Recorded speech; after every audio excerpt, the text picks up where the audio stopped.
Are you wondering whether you should buy Battlefield 2042? Battlefield's accessibility has been a problem for lots of people for many years. And if you've seen the trailers for the new Battlefield game, maybe you're umming and ahhing about whether you should buy it. So today, we're going to go into Battlefield versus Call of Duty and see where things stand between the two franchises, so that maybe you come out with a clearer understanding that there is, or there isn't, an accessibility problem anymore. Firstly, maybe you have bought into the idea that Battlefield is too hard to pick up for new players, and some might agree that it is hard to pick up for new players, but some might also say, nah, it's just another first-person shooter.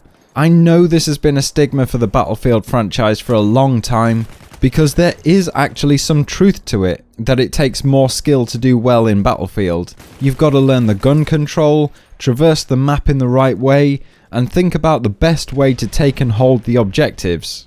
At one point though, there might have been truth to this. Battlefield and COD used to be two very different games until recently, where they've both started to become a lot more similar in their game mechanics, especially with the introduction of Warzone. COD was always a run and gun 6v6 shooter with not much realism in the gunplay, and Battlefield always went for more realistic gunplay and strategic thinking. But over the past few years, especially with Modern Warfare and Warzone, COD entered an era of gun skill where movement-based gameplay is king. If your gun control is good, you get position and bunny hop your way to victory. Warzone really is all about strategy, gun control, movement and positioning, something Battlefield was always known for. So basically what I'm saying is, Call of Duty, especially Warzone, has actually been training you for Battlefield games without you even realizing it. And in my opinion, if you're worried that you might struggle with BF2042 because you've never played a Battlefield title, you might realize that a lot of the skills you've picked up from Warzone will actually transfer over to Battlefield. Apart from, obviously, the bunny hop slide cancelling, that's not going to work in Battlefield. But let's say you've picked up Battlefield 4 right now. Apart from learning the new maps, I think you'd do alright. Obviously, right now I can't tell you much about the gameplay for BF2042, but it is clear that it's going to play similar to Battlefield 4, because they're trying to please the fans at the end of the day. And since the two franchises now find themselves more similar gameplay wise than ever, the types of Call of Duty player versus Battlefield player has become more similar than we realise. You've got your snipers sitting at the back of the map, the players that run around like headless chickens trying to mop up all the noobs, the campers sitting in buildings with a shotgun, and the players that just like to sit in a vehicle and dunk on any poor soul they come across. Even down to the type of player that just likes to meme around, Warzone has it all.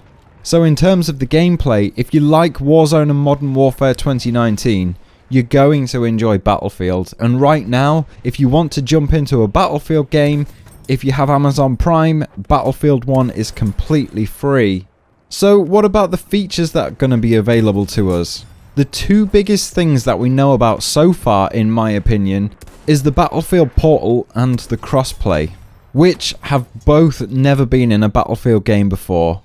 No longer are you going to have to go solo in Battlefield if all of your friends are on PC, but the difference between that and Warzone will be that if you're on console, you can actually turn off crossplay between console and PC, which means if you're sick of the PC cheaters, it's been confirmed you can turn crossplay off between PC and either of the consoles, which in my opinion should be something Activision put into Warzone as a quality of life feature. I mean, lots of console players are turning off from Warzone because they're constantly running into cheaters. Other than the crossplay though, you're gonna have the Battlefield Portal, so if you miss Call of Duty, you can actually create yourself a small 6v6 map and then customize the guns so that they have no recoil, bullet drop or whatever, making it feel like an old school Call of Duty if that's what you want to do with the game.